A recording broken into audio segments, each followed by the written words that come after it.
Sí, pásemela por alto porque no la preparé.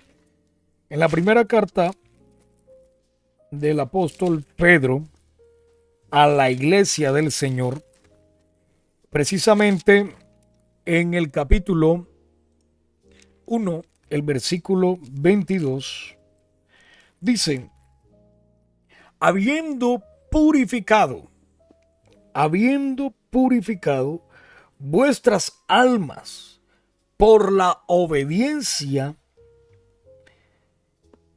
a la verdad, mediante el Espíritu, para el amor fraternal no fingido. Amaos unos a otros entrañablemente de corazón puro. Y voy a redondear este versículo con el siguiente. Siendo renacido no de simiente corruptible, sino de incorruptible por la palabra de Dios que vive y permanece para siempre. Qué bendición, amado hermano, que hoy te encuentras acá, de que podamos ser instruidos por su palabra. Hoy este tema que nos cubra a todos, nos acobija a todos y es amémonos de corazón. Me llama mucho la atención esto porque aquí el apóstol Pedro, como le dije inicialmente, no le está hablando a una comunidad extraña. Le habla a los creyentes que ya conocen la verdad. Y nosotros sabemos quién es la verdad. Nosotros tenemos una alta demanda porque esa verdad se nos ha revelado. Y esa verdad produjo en nosotros una acción. Esa acción la hemos entendido como la obediencia al evangelio de esta verdad que es Jesucristo mismo. De modo que este grupo de creyentes, al igual que hoy por hoy nosotros también, estamos siendo apuntados al mismo texto porque hemos no solo conocido la verdad, sino que hemos obedecido el evangelio y hemos experimentado la obra del Espíritu Santo en nuestra vida. Sin embargo, Pedro les dice, amaos unos a otros, entrañablemente, de corazón puro. La pregunta les ordena, perdón, central de esta enseñanza o de este mensaje devocional de esta noche, no se trata por qué debemos amar o por qué debemos amarnos. Porque hoy precisamente no voy a hablar del amor en sí, sino de la raíz del problema. ¿Por qué ese término de amor o esa palabra en sí amor que es inexplicable, ágape, el amor de Dios, no se ve reflejado en lo horizontal, en lo de relación humana, en lo colectivo? Por eso la pregunta no es por qué debemos amar. De hecho, es un mandamiento, es un principio de todo aquel que es discípulo del Señor. Jesús dijo, en esto conocerán que soy verdaderamente mi discípulo. ¿Que qué? Que os améis los unos a los otros. Por eso la pregunta no es esa. ¿Por qué debemos amar? No. La pregunta que cada uno de nosotros hoy, de los que estamos acá, podemos hacernos es profunda. Es profunda porque Pedro no buscaba que la iglesia se preguntara eso. Pedro quería que fuera más allá. Pedro tiene que ordenar amor entre las personas que se sobreentienden que ya fueron transformadas por Dios. Y hay algo curioso. No sé si usted ha leído en la carta a los Romanos capítulo 5, el versículo 4, 5 por ahí. Dice, la esperanza no avergüenza, porque el amor de Dios, ¿qué? Ha sido derramado, ¿dónde? En vuestros corazones. De modo que esto se vuelve extraño porque no se trata por qué debemos amar, sino que ahora Pedro apunta a un problema interno de la congregación. un problema interno que está ocurriendo en cada uno de la iglesia, de los miembros de la iglesia del Señor. Porque se supone que cada uno de los que están ahí presentes leyendo la carta de Pedro ya tuvieron que haber sido transformados por Dios. Y muchas veces, por eso la tesis para plantearles hoy en esta enseñanza, permítame por acá, perdónenme un momentico, ahora sí. Estaba tratando de hacer algo que me va a convenir más a mí que a usted. Por eso la tesis de la enseñanza que hoy estoy impartiéndole por medio de esta plataforma es dejar claramente que muchas veces el mayor enemigo de lo que ya nosotros debemos conocer, que es el amor, el mayor enemigo no es el odio. El odio es lo opuesto al amor, pero ese no es el mayor enemigo. El mayor enemigo, sépase bien, iglesia, es la autoprotección. Ese es el mayor enemigo. Y si no lo sabía, pues sépalo. Porque el ser humano que está herido, aprende a esconderse, aprende a protegerse, aprende a sonreír, a pesar de estar herido. No se entrega completamente, es verdad, pero aprende. El evangelio de Dios no solamente nos reconcilia con Dios, sino que también restaura nuestra capacidad de amar profundamente. Y para amar profundamente, el evangelio de Cristo no solamente te muestra el camino de salvación, sino que sana todas las heridas que tengamos ahí, abiertas, vivas, dentro del corazón. Por eso el problema comienza es ahí, en el corazón.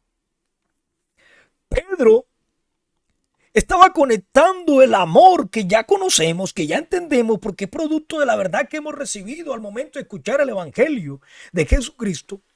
Está conectando ese amor con nosotros, con la debilidad humana, con la raíz de todo problema, con el corazón.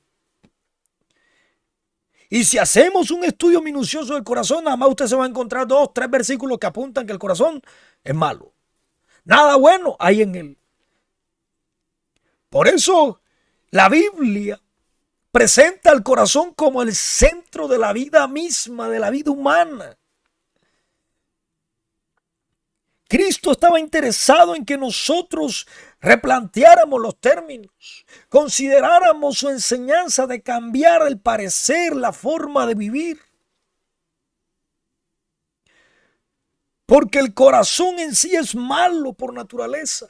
Pero cumplimiento de la profecía allá en Ezequiel, pondré un corazón nuevo, quitaré el de piedra y colocaré el de carne. ¿Cuándo? Cuando venga el Espíritu. Porque ese Espíritu no solamente nos guiaría a toda verdad, sino que nos convencería de pecado, justicia, juicio. Por eso es que Pedro apunta ahí al corazón. Proverbios capítulo 4, el versículo 23, dice: sobre toda cosa guardada, guarda el corazón, guarda tu corazón, porque de él mana la vida. Jesús afirmó en muchas ocasiones, por lo menos en Mateo, lo estuvimos hablando hace un par de semanas atrás. En Mateo 12:34, mire lo que dice. Vea lo que dice. Generación de víboras, ¿cómo podéis hablar? ¿Cómo podéis hablar lo bueno siendo malo? Porque de la abundancia del corazón habla la boca. El problema del amor no comienza en las relaciones. A veces sí, hay cierto grado en la psicología. La psicología del amor te enseña que lo que afecta hoy las relaciones matrimoniales, familiares, de noviazgo, interpersonales, Es la falta de comunicación. Sí, es verdad, yo no voy a negar eso. Pero ahí no está el problema solamente. ¿Dónde está el problema? ¿Dónde se gesta? Precisamente en el corazón. Porque lo que tú tienes aquí es de lo que das, de lo que ofreces, de lo que muestras, lo que presentas. Es tu tarjeta de presentación. Dijo Confucio, lo voy a mencionar porque la frase es de él, tengo que citarlo. ¿Quieres conocer el corazón del hombre? Dale poder. Dale poder y vas a ver qué hay ahí. Por eso Dios no vino simplemente a corregir conductas humanas. Eso lo ubicó después de haber entregado en sí la gracia manifestada. Pablo escribe 13 cartas paulinas con el propósito de arreglar la conducta del hombre. Por medio del evangelio, conducta cristiana, hoy se habla en la teología. Pero previo a eso, Cristo no vino a arreglar eso. Cristo vino a transformar corazones. Por eso se enfrentó al sistema. Por eso denunció lo malo. Por eso presentó cartas. Por eso hizo lo que hizo y al tribunal no le pareció. A los sacerdotes no les gustaba. A los saduceos no les agradaba. O sea, y cada quien tenía su postura frente a la verdad absoluta que estaba hablándoles. Directo al corazón. Mira, nada más el pasaje donde está Jesús sentado con aquella mujer en el pozo. ¿Qué ocurrió? Al corazón apuntó a tal punto que esta mujer salió corriendo a su pueblo, a su región, y le dijo: este hombre ha hecho algo en mí. Conoce lo que más nadie había visto. Transformó que no solamente una percepción, sino su vida. Cuando le dijo: yo soy el mismo que te lo dice, yo soy. Eso es lo que Cristo vino a hacer. Arreglar un problema del corazón. Ahora, hay que ver cómo se gestó, cómo se produjo todo esto. En la caída, lo que nosotros hablamos de la caída, ahí se produjo la separación. El daño. Usted ha tenido daño estomacal. ¿Qué es lo que le pregunta el doctor? ¿Qué comió ayer? No, yo comí esto, pero es normal porque yo siempre lo como. ¿Dónde lo comió? No, bueno, es verdad, no lo comí en la casa, sino que estaba haciendo una vuelta y tuve que comerlo. De pronto se intoxicó en la comida que ingirió ese día, aunque sea la misma que usted haya comido otras veces. Siempre cuando queremos darle solución a algo, tenemos que buscar el origen. Y el tema con esto ocurre igual. Tenemos que remontarnos a Génesis. Génesis capítulo 3, el versículo 8. Vea lo que dice la palabra del Señor acá. En Génesis 3, 18. 8 al 10, perdón.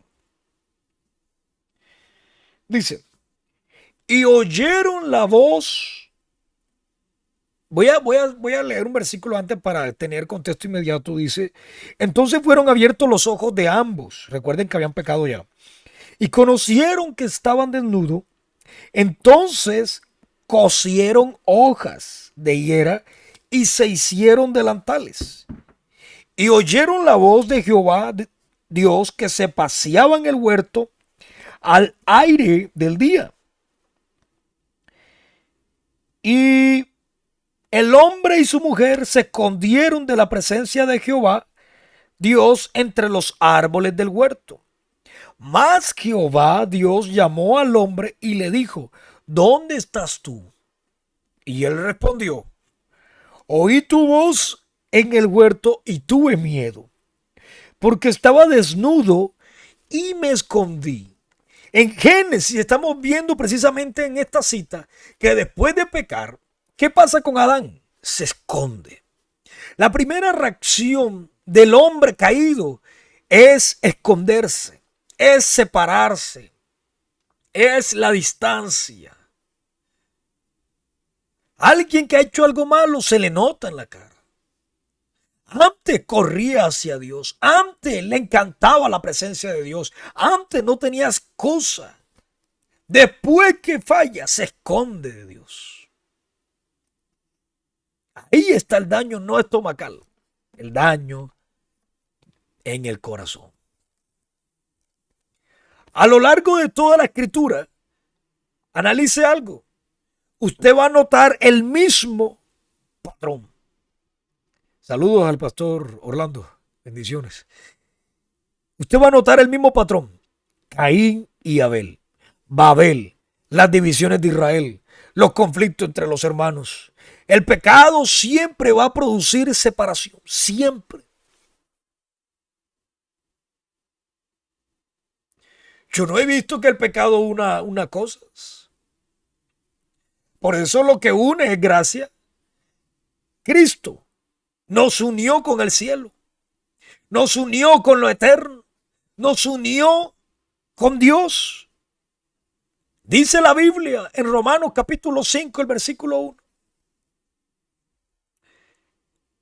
Justificado pues, tenemos paz para con Dios mediante la fe, por medio de nuestro Señor Jesucristo. Ahora, y no siendo poco, tú encuentras al mismo Jesús diciendo en Lucas capítulo 19, el versículo 10. Vea lo que dice. Porque el Hijo del Hombre vino a buscar y a salvar, ¿qué? Lo que se había perdido. Lo que une es la gracia. Lo que separa es el pecado. Lo que ocurre en el corazón del hombre es que hay un daño y lo vemos netamente, verídicamente, con pruebas indubitables en Génesis. Y se repite el mismo patrón por generaciones hasta el día de hoy. Por eso lo que leímos del apóstol Pedro a la iglesia es preocupante. Porque se sobreentiende que el grupo que recibe esa carta y que la iglesia que hoy está en pie ha renacido por la palabra. Ya no está viviendo como antes. Entonces, ¿qué está pasando aquí? Muchas personas siguen viviendo con ese mismo impulso de protegerse, de esconderse, de desconfiar.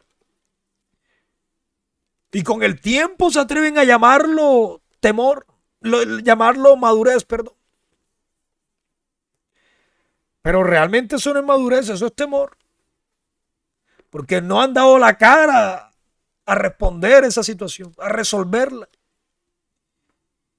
Por eso Dios promete un corazón nuevo. Os daré un corazón nuevo, dijo por medio del profeta Ezequiel. Y daré un espíritu nuevo dentro de vosotros. Eso no es casualidad. Eso es lo que el Señor preparó de antemano por boca de profetas que anunciaran su advenimiento, su venida. Cogió a un hombre y antes que naciese lo llena de su espíritu en el vientre. No, pastor, eso es imposible. Para Dios no es nada imposible y Él hace lo que le apetezca. Y este que sale de ese vientre crece lejos de todo lo que va contrario a la voluntad de Cristo. Y comienza a ejercer su ministerio a favor de la voluntad del Señor. Le decían, tú eres el que esperamos, tú eres el Mesías, tú eres el Cristo, tú eres Elías. No, déjese de cuento, yo solamente estoy preparando el camino. Yo estoy preparando, todo esto tiene un proyecto bien detalladito. Unos pasos que yo no puedo pasarme por alto ni burlarlo. Viene uno detrás de mí que yo no soy ni digno de encorvado. Yo no puedo hacer nada ahí. Pero Él sí. El Cordero de Dios Y cuando llegó el momento lo presentó, he aquí, él. El Señor preparó su camino para dar ese corazón nuevo y poner su espíritu dentro de nosotros. Dios entiende que el viejo corazón de los redimidos aprendió mecanismos de supervivencia, resentimiento, sospecha, orgullo, sagacidad, viveza y entre comillas madurez. Pero todo eso es temor. Adán cuando falló lo que hizo fue esconderse. Hoy por hoy quizás nadie se esconda literalmente, pero se esconden detrás de la supervivencia, del resentimiento, de la sospecha, del orgullo, de la sagacidad, de la viveza, de ignorar los caminos de Dios, de creerse más porque tiene la manera, los recursos, la forma. Siguen haciendo y repitiendo el mismo patrón. Unos directamente u otros indirectamente. Pero la promesa todavía sigue vigente. Él prometió dar un corazón nuevo y poner un espíritu nuevo dentro de vosotros. Por eso el Señor no prometió reparar al hombre, al ser humano, superficialmente. No, Señor. No, Señor. El Señor de verdad estaba más interesado en hacerlo de nuevo. Porque el Dios no repara ni remienda al hombre. Él hace nueva todas las cosas. Me encanta porque cuando tiene esa conversación con Nicodemo, vea lo que dice en el capítulo 3. De cierto te digo, que el que no naciere de nuevo, ojo, no es el que no se deje reparar, no el que no se deje remendar, estamos hablando del corazón, porque aquí el asunto no es amar o amor, no, aquí el asunto, el del problema está en el corazón. Todos aquellos que están llegando ahora a la transmisión, cuando termine, tómese el tiempo y regrese desde el inicio. Pero ahora continúe con nosotros. No se vaya. Vea lo que dice. No naciere de nuevo, no puede ver el reino de Dios. Nicodemo le dijo, ¿cómo puede un hombre nacer siendo viejo? ¿Puede acaso entrar por segunda vez en el vientre de su madre y nacer? Respondió Jesús, de cierto te digo, que el que no naciere de agua y del Espíritu no puede entrar en el reino de Dios. ¿Por qué? Ahora lo justifica. Lo que es nacido de la carne, carne es. Lo que es nacido del Espíritu, lo que es nacido del Espíritu, Espíritu es.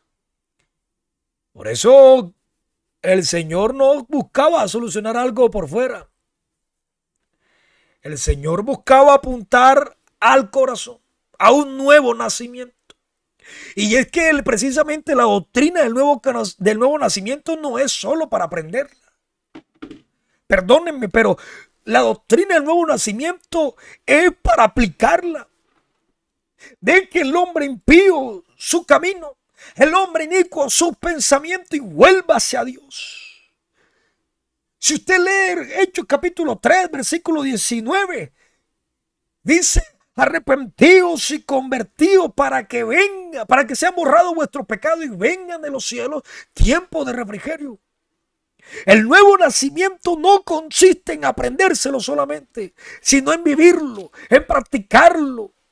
Si usted lee Tesalonicenses, dice, la voluntad de Dios es vuestra santificación, que te aparten de toda fornicación. El nuevo nacimiento consiste en recibir una nueva naturaleza. ¿Por qué? Porque la vieja no nos servía. La vieja no nos daba la capacidad y la facultad de amar los unos a los otros. Por eso Cristo vino a derribar paredes. Cristo vino a derribar muros. Cristo vino a derribar dogmas. Gloria a Dios. Vamos a mirar qué más dice la palabra de Dios. En Efesios capítulo 2, el versículo 14. Me gusta algo que el apóstol Pablo nos enseña a través de esta carta escrita a la iglesia en Éfeso. A Éfeso. Vea, el versículo 14 del capítulo 2 dice: porque Él es nuestra paz, que de ambos pueblos hizo uno, derribando la pared intermedia. ¿De qué? De separación. Lo que el pecado levantó, Cristo vino a derribarlo. Mientras el pecado divide, Cristo reconcilia. ¿Y será que eso fue y ahora no es? No, todavía. Porque donde abundó el pecado, sobreabunda la gracia de Dios. Mientras el pecado distancia a muchos, hay una buena noticia todavía, que hay gracia suficiente para aquel que se arrepiente y busca a Dios de veras. No te sientas tan pecador como para alejarte de Dios, perdón. Antes bien, siéntete pecador para acercarte a Dios, porque aún hay gracia, aún hay favor, aún hay perdón, aún hay reconciliación, aún hay vida nueva para ese corazón que desea ser renovado en el Señor. Sí, qué bueno es predicar, amémonos los unos a los otros, amémonos de corazón. Pero todavía con paredes de orgullo, paredes de resentimiento, de rencor, de envidia, de contienda. Eso es imposible. Porque todo eso es pecado. Cristo desea acercarte. Mientras el pecado produce en muchos todavía aislamiento, separación continua, Cristo todavía sigue entregando un mensaje así como el de hoy, que produce comunión los unos con los otros. Cuando Jesús le dijo a aquellos que estaban escuchando sus palabras, que donde estén 2 o 3 reunidos en su nombre, ahí estará Él. Eso estaba condicionado a que debían permanecer en unidad, en armonía, en comunión. Pero hoy noto mucha diferencia a ese texto. Hoy queremos amarnos, pero a nuestro criterio. Hoy queremos amarnos, pero a nuestra conveniencia. Hoy queremos amarnos, pero a mi parecer, a mi yo. Y cuando tú le dices, hermano, mira lo que dice, mira muy... Lo siento mucho, si él no viene hasta acá, si ella no... Cuando la Biblia nos dice, hey, perdona al que te ha ofendido.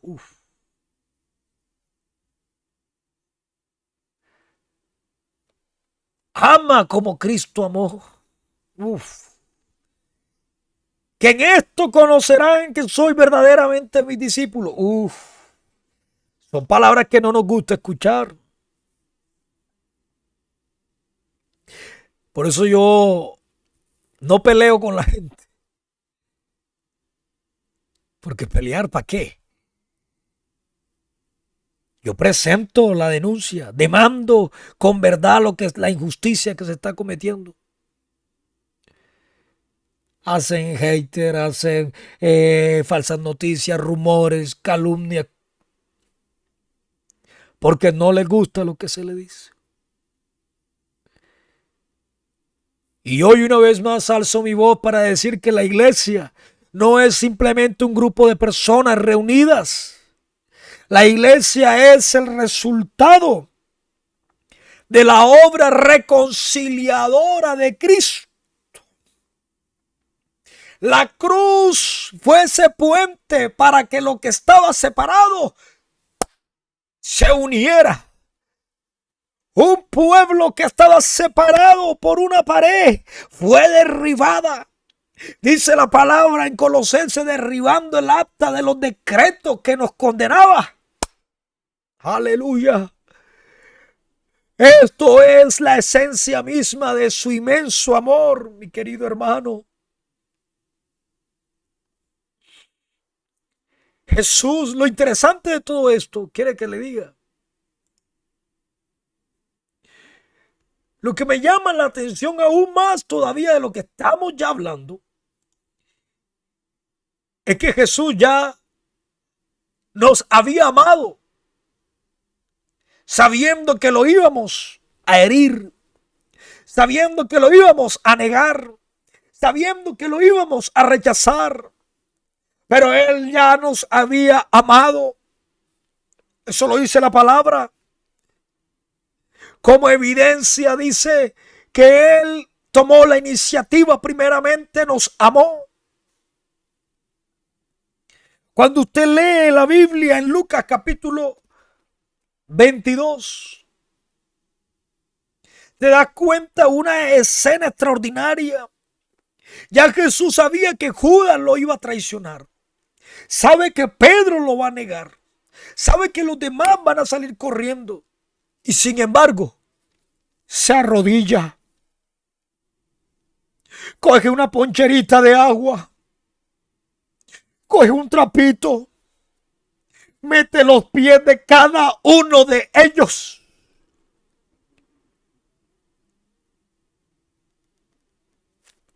Esto es impresionante.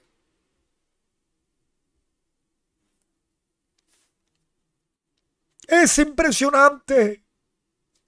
Porque eso no detuvo su amor. Por eso inicié diciéndole, la pregunta no es por qué debemos amar, porque la cuestión en desarrollo o la problemática nunca ha sido qué es amor, qué es amar, por qué hay que amar. No, ese no es. Porque se sobreentiende que estamos hablando entre una comunidad cristiana, o la carta que escribe Pedro es para una iglesia de fe en Cristo Jesús, que ha sido derramado ese amor en sus corazones. Por eso la pregunta no es esa, la pregunta es sobre el corazón. Si en verdad fue renacido, si en verdad fue transformado, si en verdad conoció al Cristo de amor.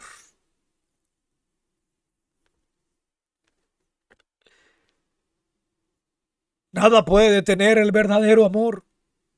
Ni los clavos de la cruz detuvieron el verdadero amor. Ni las calumnias de los que estaban acusándole detuvieron al verdadero amor.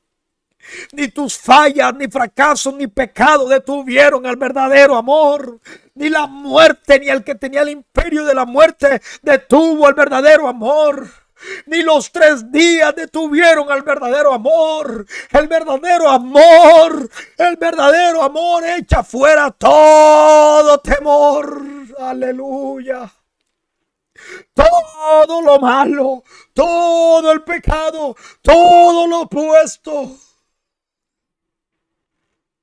se levantó en victoria, dando a entender que venció con amor y por amor, y para que esa iglesia, que en pos de lo que él había hecho, entendiera que lo había hecho para que lo amaran. Para que esa iglesia lo amara, aleluya. Y esto demuestra que el amor de Dios, el amor de Cristo, no depende de comportamientos de otros. Depende en sí de la naturaleza de quien está amando. Hay cristianos que aman, pero sin el amor ágape. Yo no voy a negar eso. Aman, pero no incondicionalmente. Aman, pero reservándose algo. Aman, pero con algún interés de por medio.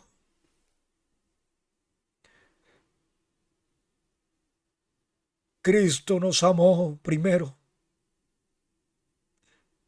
Y hoy le ruega al mundo que se reconcilie con Él por medio de la locura de la predicación. Somos embajadores de Cristo, como si Dios mismo rogase por medio de nosotros.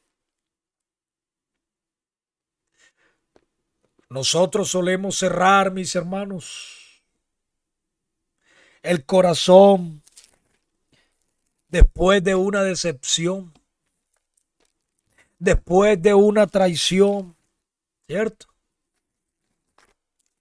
Y no podemos negar eso. Pero Cristo continúa entregándose, aún sabiendo lo que vendría. Aleluya. Amar entrañablemente. ¿Cuántas veces hemos leído esa palabra? ¿Cuántas veces hemos escuchado predicaciones acerca de ello? ¿Cuántas veces has pasado por alto incluso su significado? La palabra ahí utilizada en su raíz etimológica es intensidad. Intensidad. No habla de cordialidad religiosa. Porque es que si no soy cordial, mi hermano, el mensaje llega un poco confuso. Llega un poco agresivo. Llega un poco... No, haz una cosa sin dejar de hacer otra.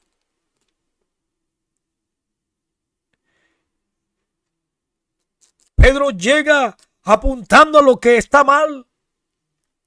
Porque no es posible que corazones renacidos les cueste amarse unos a otros. Pedro habla de una entrega genuina del corazón. La iglesia puede compartir espacio sin compartir vida, sin compartir esencia. Hay muchos que se congregan toda una semana, escúchame bien. Yo tengo gente en las redes sociales que están día y noche, todos los días, y todos los días hay un evento distinto. Están compartiendo un espacio, pero ahí no hay vida. No, pastor, nadie lo puso a usted por juez. Es verdad, de hecho, no estoy juzgando. Estoy hablando de lo que sé. De lo que ellos mismos hacen.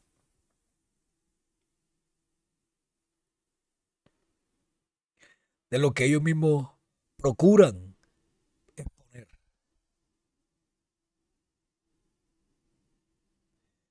Tampoco puedo decir que son todos, pero ¿qué pasa? O sea, aquí el asunto no es para los que están bien, aquí el asunto es para los que tienen este problema de corazón. ¿Cómo podemos convivir sin conocernos realmente? No, es que uno no termina de conocer a la otra persona. Sí, en cierto sentido es verdad. Pero tú conoces mucho el carácter de esa persona cuando tú no mereces nada. Te equivocaste con esa persona, pero esa persona viene y se acerca y te da otra oportunidad. Wow, eso habla mucho. ¿Cómo me va a decir que no se puede conocer a una persona? Yo no te estoy invitando, métete en su intimidad, esculca ya su diario, mira con quién ya... No. O sea, carácter, su corazón. Le fallaste, te cuesta pedir perdón, pero vamos a ver que él se acercó a pedirte perdón a ti. Wow, eso habla mucho de esa persona. Por eso le digo, no trato de generalizar porque hay gente que sí ha renacido de verdad. Pero ¿y los que no qué? ¿Hasta cuándo? ¿Para cuándo? ¿Ah? Esto se pone más crudo, más cruel. Pedro llama a algo más profundo. A una comunidad donde las personas debían abrir nuevamente el corazón. Pero esta vez no bajo las emociones, no bajo la circunstancia, no bajo la conveniencia, sino ahora bajo la obra transformadora, regeneradora del Espíritu Santo de Dios. Porque ahora debe haber una evidencia visible del nuevo nacimiento. Y no es el hablar en nuevas lenguas. Vea lo que dice en Juan capítulo 13. El versículo 35. Versículo 34 mejor. Un mandamiento nuevo os doy, que os améis unos a otros como yo os he amado. Que también os améis unos a otros. En esto conocerán todos que sois mis discípulos, si tuviereis amor los unos con los otros. Ahora, este mismo escritor, como haciendo redundancia, ratificando su comentario, explicándolo a la iglesia de Cristo en su primera carta de Juan, el capítulo 2, el versículo 8, vamos a encontrar algo muy llamativo también. El capítulo 4, perdón. Primera carta de Juan, capítulo 4, el versículo 7 y 8, vea lo que dice. Amados, amémonos unos a otros. ¿Por qué? Ahora él lo justifica también. Porque el amor es de Dios. Si me permitieran a mí escribir algo ahí, un paréntesis, se supone que tenemos su espíritu, el espíritu de Dios aquí dentro. Por eso, cierro paréntesis. Y dice, todo aquel que ama, aleluya, es nacido de Dios y conoce a Dios. El que no ama, de sencillo, no ha conocido a Dios. ¿Por qué? Porque Dios es amor. De modo que la evidencia suprema del nuevo nacimiento no es solamente el conocimiento bíblico, no es solamente saberte de pe a pa la doctrina del nuevo nacimiento, de la doctrina del arrepentimiento, de la doctrina de la conversión. No. Es la manifestación práctica del carácter de Cristo en nuestras relaciones. No solamente vertical, sino horizontal. Por eso en esta noche, ya voy a terminar. Dije que no me iba a demorar de igual forma. Por eso en esta noche yo me uno a lo que Pedro buscaba hacer. Porque Pedro no estaba dándonos una sugerencia como opción, un consejo por si lo tomas. No. Pedro estaba describiendo una verdad de tantas que se ven hoy entre muchos creyentes. Entre la familia de Cristo. Esto es impresionante. Es un resultado que se ve no por sumar 2 más 2, 4, sino porque hemos injertado un algoritmo que está haciendo errar el resultado. Profesamos amor, pero las acciones son distintas. No, pastor, esa hermana no me la pronuncie, que no me la paso, ira. Oye, perdóname que emplee un poco mal el término, pero ¿qué vas a hacer a la iglesia? No me ponga a trabajar con ella. Es más, entrego el cargo. Óyeme, más allá de qué vas a hacer a la iglesia y tú qué vas a hacer al cielo. Bueno, si es que de pronto entras. Porque si te cuesta perdonar, si te cuesta aceptar a tu hermano, tu hermana, a pesar de la deficiencia intelectual, la equivocación continua, de pronto la traición, de su inmoralidad, de lo que haya ocurrido X, ¿cómo tú puedes anhelar el cielo? Donde todos los que están alcanzando la patria celestial son unos perdonados a esa misma altura de la que tú estás haciéndole juicio o rechazo a tu prójimo, a tu hermana, a tu compañero. Al cielo no entra alguien que fue perfecto. Al cielo vamos todos aquellos que fuimos imperfectos, fuimos desagradables ante los mismos ojos humanos, despreciables entre los unos y los otros, pero la gracia del Señor nos arropó, nos cobijó, nos guardó, nos enseñó el verdadero amor ágape. Y nos hizo ver que la gracia no solamente es hablar de que Cristo salva, sino que también nos enseña, así como Él me salvó perdonando mis pecados, yo soy capaz también de hacerlo con mi hermano. De mejorar para que Él no siga pecando por mi culpa. De cambiar yo para que yo no siga siendo piedra de tropiezo. Si eso también es amor.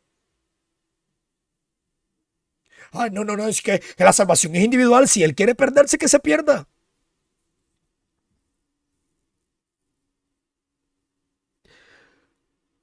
Yo me uno igual que Pedro. Pedro desea, Pedro anhela, Pedro está procurando que en esa carta que va a ser recibida por la iglesia, el resultado esperado es, si 2 más 2 es 4, entonces si tienes a Cristo en tu corazón y si ese corazón ya sufrió una regeneración por su Espíritu Santo, de modo que lo que se espera es una vida transformada, llena de amor y no de rechazo, y no de juicio, y no de contienda, y no de señalamiento. Y mucho menos de división, porque entonces estaríamos mirando los mismos tiempos que cuando Jesús vino, que encontró religiosidad y cero amor. Por eso no salían de la ley, por eso no fueron salvos por sus obras, sino que Él mismo tuvo que traer el camino de la salida a la salvación de sus vidas, y es el amor. Y lo dije ahorita, el amor echa fuera todo temor. Lo que un día fue temor representado en el Edén por Adán, fue derrotado por Cristo en la cruz del Calvario y entrando a morar en los corazones de todos los redimidos. El evangelio llega hasta el lugar donde viven nuestros temores, donde residen nuestros fracasos, donde se hospedan nuestras conciencias de pronto lastimadas, heridas. Donde están esas defensas bajas, allí llega, hasta allá llega la palabra salvífica del evangelio de la gracia de Cristo. ¿Y qué ocurre? Produce un milagro. Nos hace capaces de amar otra vez. Quizás la pregunta para la iglesia en este tiempo no es cuánto sabes acerca del amor de Dios, sino cuánto de Dios estás inundado. En otras palabras, cuánto de su amor tienes. Cuánto de nuestro corazón sigue escondido detrás de esas murallas que ya Cristo dio por derribadas. ¿Cuántas veces has tenido la oportunidad de volver a amar al que te hizo daño, pero el ego, la soberbia, el orgullo te dice no lo hagas? Ámalo superficialmente para quedar bien en la foto y que todos digan que no hay nada malo. En otras palabras, por conveniencia. No. No es mientras todo va bien. Amémonos de corazón puro. Porque el mismo Cristo que nos reconcilió con Dios también quiere reconciliarnos profundamente unos con otros. No puede ser posible que la barrera más difícil que había, que era del pecado, Cristo la derribó. Y ahora parece ser que la barrera más difícil ya no es la que Cristo derribó del pecado, la que nos imposibilitaba, sino la del orgullo, soberbia y temor que hay en el corazón para poder ver a tu hermano como también Cristo te ve a ti. Tú hoy vives por su misericordia. Tú hoy eres hijo de Dios por su gracia. Del mismo modo ocurre con tu hermano. Amémonos de corazón puro, iglesia. Ya basta de tantas conveniencias. Ya basta de tantas comodidades ajenas a lo bíblico. Cristo quiere reinar y vivir en el corazón de su iglesia. Vamos a darle gracias a Dios en esta noche. Démosle gracias y que esta palabra haga algo en el corazón de todos nosotros. En el nombre de Jesús. Soberano Cristo Jesús. En esta noche, mi Dios bendito, yo te agradezco por todo lo que has derramado en nuestras vidas. Por haber, Señor, hecho de dos pueblos uno solo, derribando todo lo que nos separaba. Gracias, Cristo, gracias. Y en esta noche, Señor, deseo que tu palabra nazca de verdad en los corazones de todos aquellos que anhelan profundamente un cambio interior en sus vidas. En el nombre poderoso de Jesús, ayúdanos, ayúdanos, ayúdanos.